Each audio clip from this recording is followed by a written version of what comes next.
జర్నలిస్టులపై జరిగే దాడులను ఖండించండి. జర్నలిస్టులపై జరిగే దాడులను వర్ధిల్లాలి జర్నలిస్టుల ఐక్యత. వర్ధిల్లాలి జర్నలిస్టుల ఐక్యత. ఖండించండి జర్నలిస్టులపై జరిగే దాడులను. ఖండించండి జర్నలిస్టులపై జరిగే దాడులను. వర్ధిల్లాలి జర్నలిస్టుల ఐక్యత.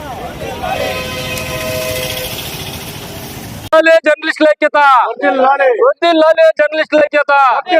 జర్నలిస్టులపై దాడులను ఖండించండి.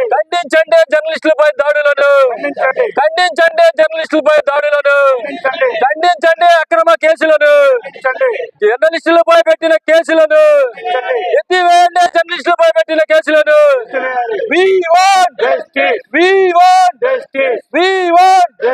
ఖండించాలి. జర్నలిస్టుల పై పెట్టిన కేసులను ఖండించండి. జర్నలిస్టులపై పెట్టిన కేసులను నేటి సమాజంలో జర్నలిస్టుల పైన దాడులు చేయడం సర్వసాధారణంగా మారింది. కూటమి ప్రభుత్వం వచ్చినా కానీ అదేవిధంగా కక్షపూరితంగా దాడులు చేయడం, ఇలా దౌర్జన్యాలు చేయడం ఇలా ఎక్కువైపోయినాయి. ఇటువంటి వాటిని ప్రజాస్వామ్యంలో ఎంత మాత్రం సరికాదని వీటిని ఖండిస్తున్నాం. ఇటువంటివి మానుకోవాలని కూడా సూచిస్తా ఉన్నాం. రోజు రోజుకి జర్నలిస్టుల మీద దాడులు ఎక్కువైపోతూ ఉన్నాయి.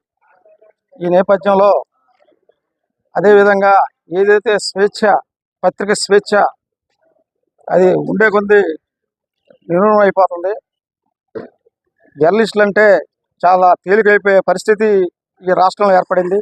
ఏ ప్రభుత్వం ఆ ప్రభుత్వం విలేకరుల మీద దాడులు చేయటం, విలేకరుల మీద యాజమాన్యం మీద దాడి చేయటం, పత్రిక రిపోర్టర్ల మీద అక్రమ కేసులు పెడతాం ఈ రోజు జరుగుతూ ఉన్నాయి.